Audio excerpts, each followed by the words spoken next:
Hello hello, good evening students.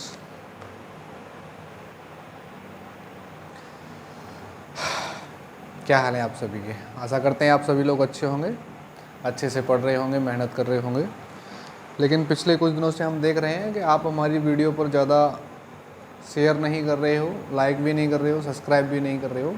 तो सबसे पहले तो हम यही कहेंगे कि ये जो हमारी फिजिक्स की श्रृंखला चल रही है उसको आगे बढ़ाते हुए आप भी हमारा सहयोग करिए, क्योंकि हम अच्छे कंटेंट के साथ आपके सामने वीडियो लेकर के आते हैं। तो आप भी उस चीज़ का फ़ायदा उठाइए और थोड़ा हमारा भी फ़ायदा कराइए कि जितने हो सके उतने लोगों तक इसको शेयर करिए।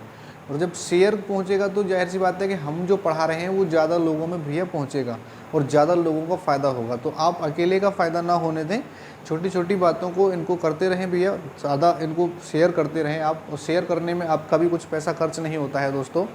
तो चीज़ों बस एक बटन दबाना होता है, एक बटन के माध्यम से आप सीधा शेयर कर सकते हो चीज़ों को, ठीक है। तो आपसे अनुरोध ही कर सकते हैं, ज़बरदस्ती आपके साथ हम नहीं कर सकते हैं। पुनः हम एक बार कहेंगे कि आप लोग शेयर इस चीज़ को ज़रूर करना कि हमारी जो फिजिक्स वाली श्रृंखला है। और दोबारा हम इस बात को कहेंगे कि जिस बच्चे ने हमारी पहले की वीडियोस नहीं देखी हैं तो वो कृपया करके हमारी फिजिक्स की पहले की वीडियो जा करके देखें, तब जा करके हमारी इस वाली श्रृंखला पर आए हुए हैं। क्योंकि हमारी जो फिजिक्स है वो एक सीरीज वाइज चल रही है, बेसिक से हाई तक फिजिक्स चल रही है। तो आप अगर शुरू से पढ़ेंगे तो ज़्यादा आपको अच्छा लगेगा, ठीक है। तो आज हमारा जो पार्ट है फिजिक्स का वो हम बात करने वाले हैं उपग्रह के बारे में। किसके बारे में? उपग्रह के बारे में बात करने वाले हैं कि ये उपग्रह क्या होते हैं। तो देखिए दोस्तों, हम आपके सामने सिंपल भाषा में लेकर के आए हैं इस चीज़ को, और सिंपल भाषा में लिखने का हमने पूरा प्रयास किया है। इसकी परिभाषा को सिंपल भाषा में तोड़ने का पूरा प्रयास किया है। तो आशा करते हैं आप भी हमारा सहयोग करेंगे और चीज़ों को अच्छे से समझने पर ज़्यादा ध्यान देना दोस्तों। चीज़ों को अच्छे से समझने पर ज़्यादा ध्यान देना, शेयर वेयर सब बाद में, चीज़ों को समझने पर ज़्यादा ध्यान देना। अगर किसी बच्चे को हम एक बच्चे को भी अच्छी तरह समझा पा रहे हैं तो समझ लीजिए हमारी एक दिन की मेहनत हमारी कामयाब हो जाती है, ठीक है। जैसे उपग्रह, जिस प्रकार ग्रह सूर्य के चारों ओर परिक्रमण करते हैं, उसी प्रकार कुछ आकाशीय पिंड भी इन ग्रहों के चारों ओर परिक्रमण करते हैं। इन पिंडों को उपग्रह कहते हैं। भैया देखिए, सीधा अगर तोड़ने का प्रयास करें हम इसे, कि जैसे सूर्य के चक्कर कौन लगाता है? ग्रह। जैसे पृथ्वी सूर्य के चारों ओर चक्कर घूम रही है, बृहस्पति सूर्य के चारों ओर चक्कर लगा रही है, तो जो सूर्य के चारों ओर चक्कर लगाता है उसे हम बोलते हैं ग्रह। और जो ग्रहों के चक्कर लगाता है, जो ग्रहों के चक्कर, मान के चल लेते हैं ये क्या है? पृथ्वी है और इस पृथ्वी के भी कोई चक्कर लगाए, कोई आकाशीय पिंड, छोटे छोटे से पिंड हों, वो इस पृथ्वी के क्या कर रहे हैं भैया? चक्कर लगा रहे हैं। वो क्या कर रहे हैं? इस पृथ्वी के क्या कर रहे हैं भैया? चक्कर लगा रहे हैं। तो उन्हीं को हम उपग्रह कहते हैं। यानी कि जो पिंड ग्रहों के चक्कर लगाते हैं उसे हम उपग्रह कहते हैं दोस्तों। तो आपकी भाषा, मतलब हमारी भाषा आपके समझ में आ रही होगी कि जो ये पृथ्वी है जो ग्रहों के चारों तरफ चक्कर लगाता है उसे हम क्या बोलते हैं भैया? उपग्रह बोलते हैं। जैसे अगर हम थोड़ा साइंस के माध्यम से बोलें कि मानव निर्मित उपग्रह कौन से होते हैं, तो मानव निर्मित जो उपग्रह होते हैं वो कौन होते हैं भैया? यानी सैटेलाइट होते हैं। कौन से होते हैं? सैटेलाइटों को ही हम मानव निर्मित उपग्रह कहते हैं, ठीक है दोस्तों। अगर मैं चांद की बात करूं, किसकी बात करूं? चांद की बात करूं, तो चांद भी एक क्या है? उपग्रह है। क्या है? उपग्रह है। थोड़ा और मैं आपसे अगर बात कर लूं कि चांद पर गुरुत्वाकर्षण बल कितना होता है, चांद पर गुरुत्वाकर्षण बल कितना होता है, ठीक है। चांद पर गुरुत्वाकर्षण बल कितना होता है? 1/6। अच्छा, दूसरी अगर मैं बात करूं आपसे कि चांद पृथ्वी के चक्कर कितने दिनों में लगाता है? चांद पृथ्वी के परिक्रमा कितने समय में कर लेता है, ठीक है। तो कितने समय में कर लेता है भैया? 27.3 दिन में परिक्रमा कर लेता है। 27.3 दिन में क्या कर लेता है? परिक्रमण कर लेता है। वो किसका कर लेता है? पृथ्वी का कर लेता है। तो क्योंकि चंद्रमा एक उपग्रह है और उपग्रह होने के नाते वो ग्रह की क्या करेगा? परिक्रमा करेगा। और जब ग्रह की परिक्रमा करेगा तो कितने दिनों में कर लेता है? 27.3 दिनों में वो परिक्रमा कर लेता है दोस्तों। ठीक है, आशा करते हैं आपकी ये चीज़ें भाई साहब समझ में आ रही होंगी, क्लियरिटी से समझ में आ रही होंगी। हम आपको पूरा प्रयास कर रहे हैं अच्छे से समझाने का। दोस्तों एक बात ध्यान रख लेना, जो चांद पर हमने जो गुरुत्वाकर्षण बल का मान लिखा है 1/6, वो पृथ्वी की तुलना में 1/6 गुरुत्वाकर्षण बल का मान है, पृथ्वी की तुलना में। ठीक है दोस्तों, अब हमारा नेक्स्ट टॉपिक है उपग्रह का वेग। क्या है? नेक्स्ट टॉपिक हमारा है उपग्रह का वेग। उपग्रह का वेग क्या होता है? देखिए, उपग्रह का वेग की मतलब हम बात करने वाले हैं कि उपग्रह की जो चाल होती है वो कैसी होती है, कितनी तेज़ी से चलता है, धीमी गति से चलता है, धीमी गति से कब चलता है, तेज़ गति से कब चलता है। ठीक है, तो इस चीज़ की हम चर्चा करेंगे। तो हमने यहाँ पर सिंपल भाषा में लिखा है उपग्रह के वेग के बारे में, यह पृथ्वी के तल से उसकी हाइट पर निर्भर करता है। यह पृथ्वी के तल से उसकी हाइट पर निर्भर करता है। कैसे निर्भर करता है दोस्तों? समझने का प्रयास करना, जो हम चीज़ समझा रहे हैं। मान के चल लीजिए ये एक पृथ्वी है। क्या है? पृथ्वी है। और पृथ्वी की हाइट से, किससे? पृथ्वी की हाइट, ये मान के चल लेते हैं हम पृथ्वी से हम ऊपर चले जा रहे हैं। हम इतना ऊपर चले जा रहे हैं जितना कि पृथ्वी का गुरुत्वाकर्षण बल निर्वात में न जा करके थोड़ा उससे नीचे आ जाइए, जहाँ तक ग्रेविटी काम करती है। ग्रेविटी काम करती है, यहाँ से मान के चल लेते हैं हम पहुँच जाते हैं भैया 200 किलोमीटर। कितना पहुँच जाते हैं? 1000 किलोमीटर डाल लो, चलो 1000 किलोमीटर। 1000 किलोमीटर दूर पृथ्वी के तल से हम 1000 किलोमीटर की ऊंचाई पर पहुंच जाते हैं। कितने किलोमीटर की ऊंचाई पर? 1000 किलोमीटर की ऊंचाई पर पहुंच जाते हैं। तो एक चीज़ याद रखना, जब यहाँ पर पहुंचने के बाद अगर कोई 1000 किलोमीटर की ऊंचाई पर कोई क्या है? उपग्रह है। क्या है? उपग्रह।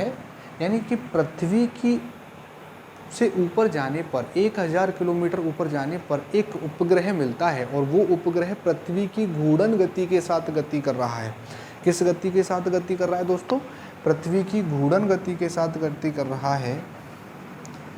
घूर्णन गति के साथ क्या कर रहा है? गति कर रहा है। घूर्णन, परिक्रमण, परिक्रमण, ये दोनों अलग अलग होती हैं, क्योंकि परिक्रमण वाली परिक्रमा करती है, घूर्णन गति वो अपनी अक्ष पर घूमती है। वो किसी एक अलग चर्चा में हम आपको बताएंगे। लेकिन आज आप इतना समझिए कि पृथ्वी से ऊपर जाने पर जितना हम अधिक ऊपर जाएंगे, उपग्रह की चाल उतनी ही कम होगी। कहने का मतलब समझ रहे हैं कि जितना हाइट अधिक होगी, हाइट क्या होगी? हाइट क्या होगी भैया? हाइट क्या होगी भैया? जितना पृथ्वी से ऊपर जाएंगे, जितना ज़्यादा ऊपर जाएंगे, उतनी चाल क्या हो जाएगी? चाल कम होगी। चाल कम होगी। और जितना पृथ्वी के पास होंगे, यानी हाइट लो होगी, तो चाल ज़्यादा होगी। क्या होगी? ज़्यादा होगी। भाई देखिए, यहाँ पर कुछ नहीं है। यहाँ पर क्या है कि जितना आप पृथ्वी से ऊपर होंगे तो गुरुत्वाकर्षण बल का मान थोड़ा आप पर कम प्रभाव पड़ेगा, और जब आप पृथ्वी से समीप आ जाएंगे तो गुरुत्वाकर्षण बल का मान आप पर ज़्यादा लगेगा। तो कहीं ना कहीं वो एक आप पर बल भी कार्य करेगा, जिस बल के कारण आपकी गति तेज हो जाएगी। जिस बल के कारण क्या हो जाएगी? क्योंकि गुरुत्वाकर्षण बल खिंचाव, तो उस बल के कारण आपके ऊपर खिंचाव लगेगा, तो वो उसके साथ आपका जो वेग है, कक्षीय वेग है, वो भी क्या हो जाएगा भैया? क्या हो जाएगा? तेज हो जाएगा। मान के चल लेते हैं एक रॉकेट है, और रॉकेट भी एक उपग्रह होता है। क्या होता है? एक उपग्रह, मानव निर्मित उपग्रह जिसे कहते हैं हम। पृथ्वी से हमने उसको छोड़ दिया और वो 1000 किलोमीटर ऊपर की, 1000 पृथ्वी से 1000, कल्पना करते हैं कि वो पृथ्वी से 1000 किलोमीटर की ऊंचाई पर पहुंच चुका है। तो ऐसी कंडीशन में क्या होगा कि उसकी जितनी अधिक उसकी हाइट होगी, पृथ्वी से जितना अधिक वो ऊंचा पर होगा, उसकी चाल उतनी ही क्या होगी भैया? कम हो जाएगी। उसकी चाल क्या होगी? उतनी ही कम हो जाएगी। और जितनी समीप पृथ्वी के समीप होगा, जितना पृथ्वी के समीप होगा, चाल उतनी ही क्या होगी? अगर अधिक होगा तो कम, और पास में होगा तो चाल उसकी अधिक। दोस्तों क्या हो जाएगी? अधिक हो जाएगी। ठीक है, कल्पना करते हैं आपकी बातें समझ में आ रही होंगी, आप समझने का पूरा प्रयास कर रहे होंगे। देख लीजिए भैया, ध्रुवीय उपग्रह। देखिए ध्रुवीय उपग्रह खास करके पृथ्वी से 500 या 800 किलोमीटर की दूरी पर पाए जाते हैं। पृथ्वी से 500 या 800 किलोमीटर की दूरी पर होते हैं ध्रुवीय उपग्रह। ये किस लिए भेजे जाते हैं? ये पृथ्वी के ध्रुवों के उत्तर एवं दक्षिण, पृथ्वी के 2 ध्रुव होते हैं, एक उत्तर दिशा में होता है, एक दक्षिण दिशा में होता है। हम पिछली वीडियो में आपको बता चुके हैं, पृथ्वी के पोल एक उत्तर दिशा में, एक दक्षिण दिशा में गमन करते हैं। क्या करते हैं भैया? गमन करते हैं। ऐसे उपग्रह ध्रुवीय उपग्रह कहलाते हैं। अब कल देखिए बात यहाँ निकल के आती है कि ध्रुवीय उपग्रह भेजे क्यों जाते हैं आखिरकार। उनका कुछ उपयोग होता है, उनसे हम कुछ सर्वेक्षण करते हैं। क्या करते हैं? उनसे हम कुछ सर्वेक्षण करते हैं, जानकारियाँ लेते हैं कि हमें मौसम विज्ञान की जानकारी लेते हैं, पर्यावरण संबंधित जानकारी लेते हैं। जैसे पहला लिख लीजिए आप, मौसम विज्ञान की जानकारी के लिए इनको भेजा जाता है। भू सर्वेक्षण की जानकारी के लिए इनको भेजा जाता है, यानी पृथ्वी की भू सर्वेक्षण करना हो हमको तो उसकी जानकारी के लिए हमें क्या करना पड़ता है भैया? ध्रुवों से क्या भेजने पड़ते हैं? क्या भेजने पड़ते हैं भैया? ध्रुवीय उपग्रह भेजने पड़ते हैं। पर्यावरण के अध्ययन के लिए भी हमें क्या भेजना पड़ता है? ध्रुवीय उपग्रहों को भेजना पड़ता है। ये मानव निर्मित उपग्रह होते हैं। कैसे होते हैं? मानव निर्मित उपग्रह होते हैं। अब हम चर्चा करने वाले हैं पलायन वेग की। कौन से वेग की? पलायन वेग की चर्चा करने वाले हैं। पलायन वेग देखिए क्या होता है। पलायन वेग वह वेग होता है जिससे कि हम किसी वस्तु को ऐसे वेग के साथ फेंक दें, इतने वेग के साथ पृथ्वी से ऊपर फेंक दें कि वो पृथ्वी पर वापस ही लौट करके ना आए। मान के चलिए आपका कोई ऐसा दुश्मन है जिससे आपकी दुश्मनी है भैया, तो आपको पहले इतनी एक्सरसाइज करनी पड़ेगी, शरीर में इतनी पावर लानी पड़ेगी जिससे कि आपकी जो ताकत है वो इतनी ताकत आ जाए आपके अंदर, इतनी ताकत आ जाए, अपार ताकत आपके अंदर आ जानी चाहिए। उसका मतलब है कि आप ऐसी ताकत जो कि 1 सेकंड में उस व्यक्ति को, यानी अपने दुश्मन को ही 1 सेकंड में 11 किलोमीटर के वेग से, यानी कि इतने वेग से उसको टांग पकड़ के ऐसे घुमा करके इतने वेग से उसको आसमान में फेंकना जिससे कि यानी कि 1 सेकंड में वो 11 किलोमीटर दूर पहुंच जाए। यानी गति देखिए, कल्पना करिए भैया गति कितनी तेज़ है कि जब भी पृथ्वी से हम ऐसी वस्तु को फेंकें, इतने की चाल से फेंकें भैया पृथ्वी से कि उसकी गति 11.2 किलोमीटर हो, 11.2 किलोमीटर प्रति सेकंड हो, तो समझ जाइए कि वो पृथ्वी पर वापस आने वाली नहीं है। क्योंकि पलायन वेग का मान क्या कहता है कि अगर कोई वस्तु पृथ्वी से 2 किलोमीटर प्रति सेकंड के वेग से फेंकी जाती है तो वो वस्तु पृथ्वी पर वापस लौट करके नहीं आएगी। तो वो वस्तु क्या होगी भैया? पृथ्वी पर वापस लौट करके नहीं आएगी। कल्पना कर लीजिए आप यहाँ पर हैं, आप यहाँ पर हैं और आपने क्या कर दिया दोस्तों? ठीक है, आपने क्या कर दिया? किसी वस्तु को ऐसे करके हाथ घुमा करके इतनी स्पीड से उसको फेंका कि उसका मान कितना था? 11.2 किलोमीटर प्रति सेकंड से अधिक था। तो अब ये वस्तु पृथ्वी पर लौटने वाली नहीं है, उस वस्तु का पलायन ही हो गया। कि बोलते हैं ना कि भैया मैं तुझे ऐसा कर दूंगा तुझे पलायन हो जाएगा। पलायन होने का मतलब होता है कि वो पृथ्वी से गायब हो जाएगा, पृथ्वी पर लौट के आने वाला नहीं है दोस्तों। तो वही बात है, अगर पृथ्वी की बात होती है तो पलायन वेग का मान होता है 11.2 किलोमीटर और चंद्रमा पर पलायन वेग का मान होता है 2.38 किलोमीटर प्रति सेकंड। चंद्रमा पर पलायन वेग का मान कितना होता है? 2.38 किलोमीटर प्रति सेकंड। अगर चंद्रमा पर हैं आप और चंद्रमा पर आप अपने साथी से आप क्या करना चाहते हैं कि चल भैया मेरे अंदर इतनी ताकत तो है नहीं, एक रॉकेटयान में बैठ करके हम चंद्रमा चलते हैं, मेरे अंदर इतनी ताकत तो है कि 1 सेकंड में तुझे 2.5 किलोमीटर फेंक सकता हूँ, 1 सेकंड में तुझे 2.5 किलोमीटर फेंक सकता हूँ। तो जब आप चंद्रमा पर पहुँच करके आपके पास इतनी वेग आ जाएगा, ताकत आ जाएगी कि आप किसी भी वस्तु को 2.5 किलोमीटर 1 सेकंड में फेंक देंगे, तो समझ लो कि वो वस्तु भी चंद्रमा पर लौटने वाली नहीं है। तो चंद्रमा पर इन्हें याद रख लेना, दोनों ही इम्पोर्टेंट हैं, दोनों ही क्या है? इम्पोर्टेंट है भैया, क्योंकि ये बहुत सारे एग्ज़ामों में पूछी गई हैं। और आपको पता है कि जो बात इम्पोर्टेंट होती है वो हमें 24 घंटे ऐसे पता रहनी चाहिए। जैसे आजकल आपको मोबाइल में टिकटॉक, मौज वगैरह, ये यूट्यूब वगैरह, ये सारी चीज़ें पता होती हैं, ठीक है। तो ये सारी बातें आपको पता रहनी चाहिए। आपको ये पता रहता है कि हमारे मोबाइल में क्या क्या है। चलिए दोस्तों, हम आपको लिखाने वाले हैं कुछ बहुत ही इम्पोर्टेंट, जो फिज़िक्स के ज़्यादातर बहुत सारे एग्ज़ाम, चाहे वो छोटा एग्ज़ाम हो या बड़ा एग्ज़ाम हो, सभी में 99% वो चीज़ आपको देखने को मिलती है, ठीक है। फिज़िक्स से अगर कहीं से पूछा जाता है तो वहाँ से बहुत आने के चांस रहते हैं। तो मैं ये कहूँगा कि आप जो मैं अभी पढ़ाने वाला हूँ, आपको वो चीज़ ऐसे पता होनी चाहिए बहुत अच्छी तरह से, यानी कभी भी कोई भी व्यक्ति अगर नींद में भी तुमसे पूछ ले कि उस चीज़ का क्या होता है, वो किस में कन्वर्ट हो जाती है, तो आप तुरंत नींद में भी बोल दें हाँ भैया ये मोमबत्ती वगैरह, ये रसायन वगैरह, ये सारी चीज़ें आप 1 मिनट में ही उस चीज़ को बता दो। तो अभी देखिए, समझा करके लिखाएंगे, सारी बातें करेंगे। तो उससे पहले हम दोबारा आपसे कह रहे हैं भैया कि जो चीज़ें हम बता रहे हैं अकेले ही पूरा ब्रह्म ज्ञान ना लें, उस चीज़ को शेयर करें ताकि दूसरों के पास भी वो चीज़ें पहुँचेगा तो देखेगा भैया। तो आपको शेयर करने में कुछ नहीं आता है, अपने यार दोस्तों पर शेयर कर दिया करिए। शेयर करने से आपको वो कुछ कहने वाला नहीं है, ठीक है। देखना या न देखना वो उसके ऊपर डिपेंड करता है, लेकिन आपका कर्तव्य बनता है कि आप अच्छे स्टूडेंट होने के नाते आप किसी अन्य पर उसे शेयर करें। ओके डियर, ठीक है। तो अब हम बात करने वाले हैं ऊर्जा रूपांतरण करने वाले उपकरण। आप हेडिंग डाल लेंगे, क्या है, ऊर्जा रूपांतरण करने वाले उपकरण, ठीक है। कौन से उपकरण की बात कर रहे हैं आपको अभी 1 मिनट में पता चल जाएगा। पहला उपकरण, कौन से उपकरण की बात करने वाले हैं आपको अभी 1 मिनट में सारी बातें क्लियर हो जाएंगी दोस्तों, टेंशन लेने की कोई बात है नहीं। पहला उपकरण देखने का प्रयास करिए हमारे साथ। देखिए पहला उपकरण देखने का प्रयास करें। जैसे मैंने लिख दिया यहाँ पर, मैंने लिख दिया विद्युत बल्ब।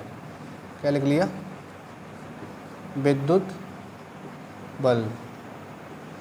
अब भैया विद्युत बल्ब क्या ऊर्जा रूपांतरण करता है, कल्पना करिए। विद्युत, थोड़ा सोचिए, दिमाग से सोचिए, विद्युत बल्ब जो होता है वो क्या करता है जी, विद्युत बल्ब मतलब लाइट। कोई भी आपके घर में जैसे CFL लग रहा होगा, तो CFL क्या करता है, विद्युत से यानी ऊर्जा, यानी कि बिजली लेता है यानी विद्युत लेता है और प्रकाश देता है। क्या देता है, प्रकाश देता है। तो वो क्या करेगा, विद्युत बल्ब मतलब विद्युत ऊर्जा को प्रकाश ऊर्जा में कन्वर्ट करता है। विद्युत बल्ब क्या करता है, विद्युत ऊर्जा को, लिख लीजिए यहाँ पर, यानी कि विद्युत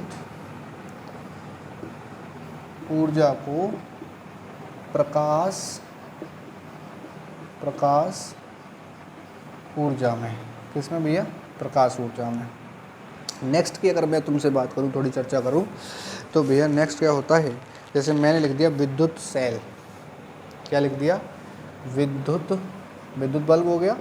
दूसरा टॉपिक लिख दिया मैंने, दूसरा नाम विद्युत सेल लिख दिया दोस्तों। अब विद्युत सेल का क्या काम होता है, थोड़ा कल्पना करिए। विद्युत सेल में क्या होती है, कुछ रासायनिक प्रक्रिया होती है। क्या होती है, कुछ रासायनिक प्रक्रिया होती है, और वो रासायनिक प्रक्रिया हमें क्या करती है, यानी कि रासायनिक ऊर्जा को विद्युत ऊर्जा में, कौन सी ऊर्जा में, विद्युत सेल का क्या काम होता है, रासायनिक ऊर्जा को विद्युत ऊर्जा में कन्वर्ट कर देना। अभी आपके घर में टॉर्च होगा, पहले जैसे पहले भी था अभी भी होता है, टॉर्च होगा तो टॉर्च में आप सेल डालते हो, तो सेल के अंदर रासायनिक प्रक्रिया होती है। तो रासायनिक प्रक्रिया यानी वो उस प्रक्रिया को कन्वर्ट कर देता है किसमें, विद्युत ऊर्जा में। उससे विद्युत ऊर्जा से क्या जलता है, विद्युत ऊर्जा से क्या जलता है भैया, बल्ब जलता है। और बल्ब जलता है तो वो किस में कन्वर्ट कर देता है, प्रकाश में कन्वर्ट कर देता है। तो यहाँ पर अगर हम देखेंगे तो विद्युत सेल में क्या होता है, रसायन ऊर्जा को विद्युत ऊर्जा में, रसायन ऊर्जा को किस ऊर्जा में, विद्युत ऊर्जा में। नंबर 3 की बात करूँ, मोमबत्ती। किसकी बात करूँ, मोमबत्ती। बड़ी आसानी से याद हो जाएगा भैया। मोमबत्ती क्या होती है भैया, मोमबत्ती किससे बनी होती है भैया, ये मोमबत्ती, देखिए मोमबत्ती भी क्या होता है, रसायन ऊर्जा होता है। क्या होता है, रसायन ऊर्जा। अरे मोम रसायन में ही तो आता है, तो मोमबत्ती को मैं क्या बोलूँगा, वो रसायन ऊर्जा को प्रकाश ऊर्जा में, भैया दीपावली के समय याद करिए, दीपावली के समय आप दीपक जलते हैं हर घर पर, दीपक के साथ साथ मोमबत्तियाँ आप लोग लगाते हैं। तो मोमबत्ती क्या काम करती है कि वहाँ रसायन ऊर्जा को प्रकाश में कन्वर्ट कर देती है। किस में कन्वर्ट कर देती है? प्रकाश में कन्वर्ट कर देती है। तो रसायन ऊर्जा को प्रकाश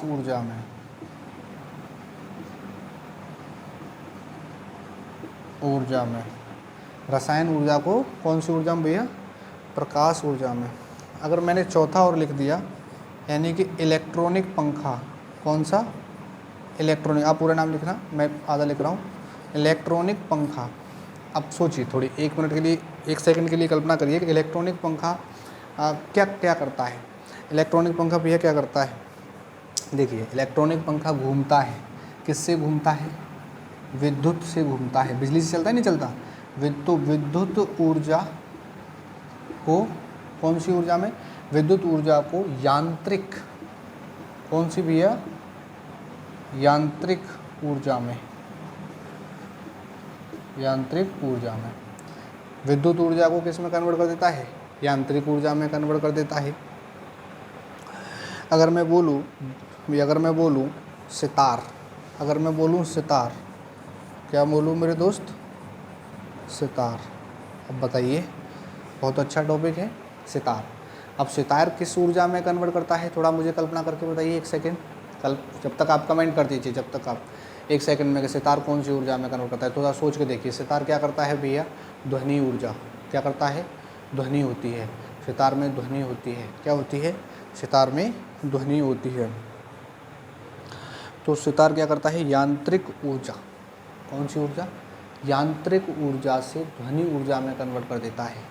यांत्रिक ऊर्जा से कौन सी ऊर्जा में कन्वर्ट कर देता है मेरे दोस्तों? ध्वनि ऊर्जा में। भैया हम उसे हाथ से चलाते हैं। यांत्रिक ऊर्जा को ध्वनि ऊर्जा में, कौन सी ऊर्जा में?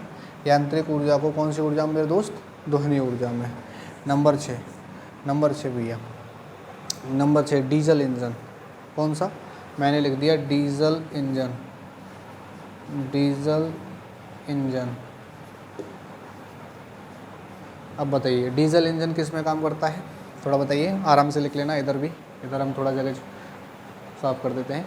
यानी डीजल इंजन किस में कन्वर्ट करता है? थोड़ा सोच के बताइए भैया।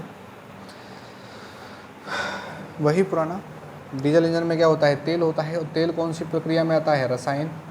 तो रसायन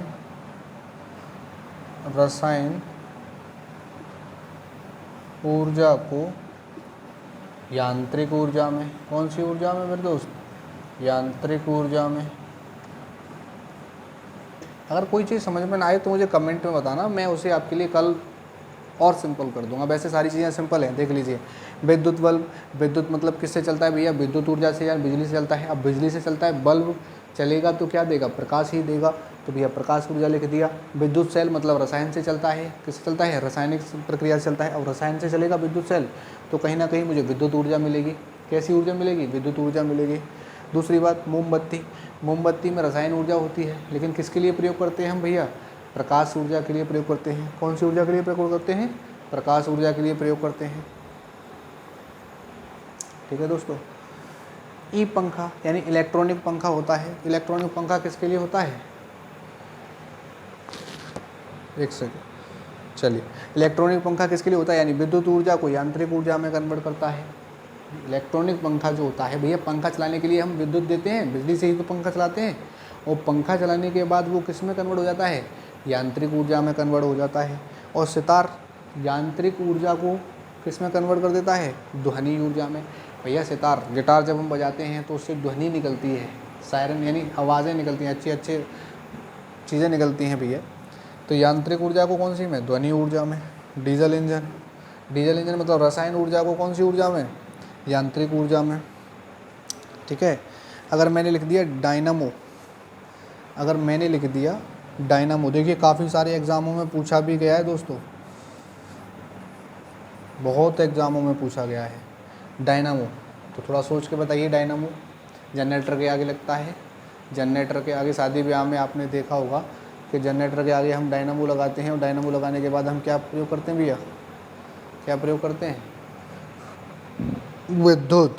क्या प्रयोग करते हैं? विद्युत। डायनामो, डायनामो लगाने के बाद में क्या होता है, यानी कि यांत्रिक ऊर्जा को विद्युत ऊर्जा में, यांत्रिक ऊर्जा को कौन सी ऊर्जा में मेरे दोस्त? यांत्रिक ऊर्जा को विद्युत ऊर्जा में। ठीक है, चीज़ें समझ में आ रही हैं आप लोगों के? और अगर मैं आपसे बात करूं, आप लोग मुझे कमेंट करके बताना, विद्युत मोटर, आप लोग, मैं आपको दे रहा हूं, विद्युत मोटर से क्या होता है, क्या कन्वर्ट होता है विद्युत मोटर? तो आप मुझे कल नहीं, इस वीडियो में ही मुझे कमेंट करके बताइए कि विद्युत मोटर। अगर नहीं आता है तो कमेंट करना कि सर इसे कल बता दीजिएगा, क्योंकि ये इम्पोर्टेंट है दोस्तों, हम इसे बता देंगे। और जिस बच्चे को नहीं पता है वो कल हम बता देंगे। और वैसे हम ज़रूर बताएंगे, क्योंकि जिसको नहीं पता है तो वो कमेंट में ज़रूर लिखेगा सर इसको बता देना, बता देना, बता देना। लेकिन हमें कुछ नहीं जाता है दोस्तों, सीखने के लिए हमने पता नहीं क्या क्या पापड़ बेले हैं, आप लोगों को तो बस लिखना ही लिखना है।